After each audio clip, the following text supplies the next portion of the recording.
Papo em Dia vai conversar com vocês hoje sobre o Dia Internacional da Erradicação da Pobreza.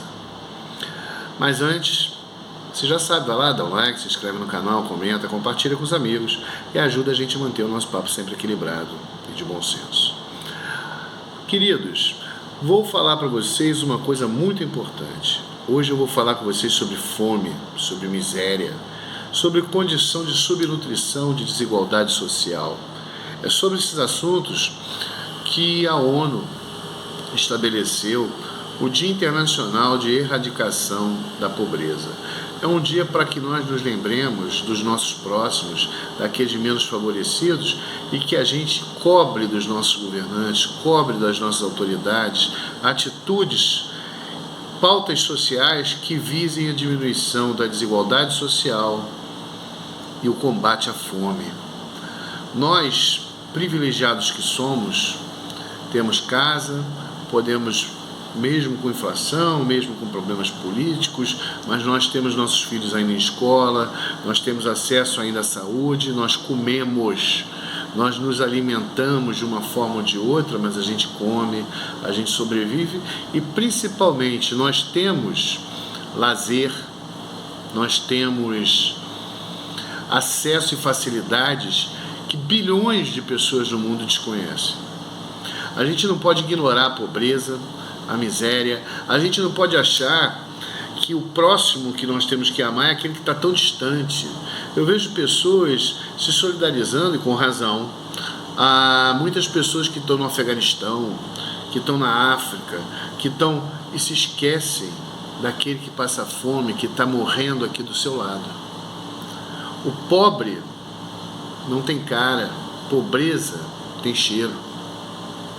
A gente não pode ficar falando em Deus, falando em milagres, falando em operações espirituais, falando em mil coisas, vendo esses pastores, padres, igrejas, templos, sejam quais forem, se desvirtuando daquilo que é o principal, que é o amor ao próximo. Você não pode chegar a Deus sem você amar o seu semelhante. Eu costumo dizer nas minhas aulas que os 10 mandamentos são colocados teologicamente de uma forma errônea. Você não deve ler os 10 mandamentos do primeiro para baixo. Você deve ler o contrário. Porque se você não cumprir o 10º, o 9º, o 8º, o 7º, o 6º, o 5º, o 4º, o 3º e o 2º, você não pode amar a Deus. Amar a Deus sobre todas as coisas significa dizer que você está seguindo a tua vida de uma forma proba, de uma forma correta, procurando, de qualquer forma, ajudar o seu semelhante, honrar pai e mãe, amar ao próximo, não roubar, não matar, não furtar. Aliás, são mandamentos que parece que as nossas autoridades desconhecem, porque vivem cheio de processos, cheio de acusações, cheio de inquéritos, e o que eles dizem é que vão ao final provar que são inocentes. Eu quero dizer aos senhores o seguinte: todos são culpados. Podem enganar o homem, mas não enganam aquele que é onipresente, onipotente, onisciente. Não quero dizer que Deus é responsável pelas nossas atitudes ou que Ele opera ou que Ele determina o que acontece na vida do homem. Não, nós temos o livre-arbítrio. Sou até um spinoziano. Sou adepto muito do pensar de Baruch Spinoza. Então eu não acredito nessa determinação, nessa influência de Deus ou deuses dentro da nossa realidade, da nossa vida. O Deus deu ao homem livre-arbítrio e eu acho que nós temos que trabalhar dentro disso. A fome, a miséria, a desigualdade social, a injustiça, ela não é ao acaso.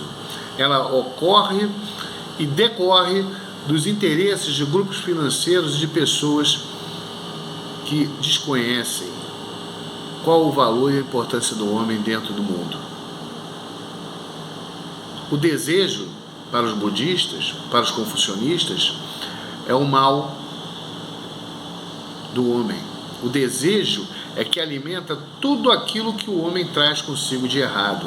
Você só sofre e só tem tristeza porque você tem apego, porque você deseja, porque você quer coisas materiais, porque você se desvirtua daquilo que é em essência.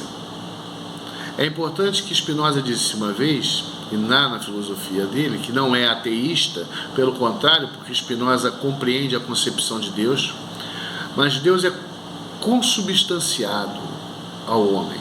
Nós somos substâncias, Deus vive dentro de nós. Não adianta a gente ficar falando em Deus e não dar um pão para o próximo.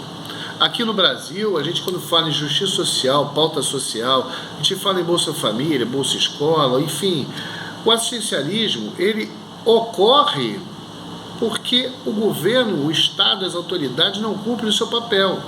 E quando a gente fala nisso, vem pessoas e acusam de uma forma até ridícula a gente ser comunista, como se eles soubessem o que é comunismo, entendeu? Confunde sistema político, sistema econômico, confundem tudo, porque não estudam, porque não procuram sequer estudar seu próprio coração. Quando a gente fala em pauta social, quando a gente fala em fome, fala em miséria, quando a gente vê tanta coisa ruim, a gente não deve ser só solidário, a gente tem que procurar as soluções para esse problema, para essa situação.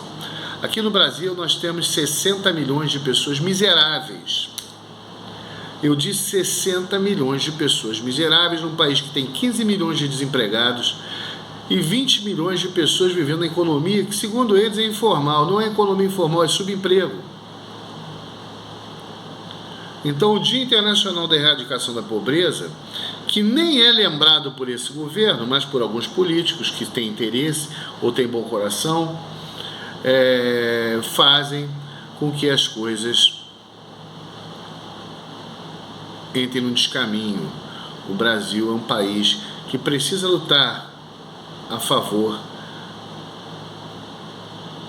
da justiça social, do fim do preconceito racial, do fim do preconceito contra o pobre, porque o pobre sofre, seja negro, branco, mulato, amarelo, vermelho, azul. Pobre não tem solução. Pobre é um povo discriminado, isolado na sua própria condição. Então vamos pensar, refletir e vamos lutar para que aquele que está ao nosso lado com menos do que a gente seja favorecido e a gente possa combater as causas da fome e da miséria. Um beijo no coração, paz e bem, e até o próximo episódio.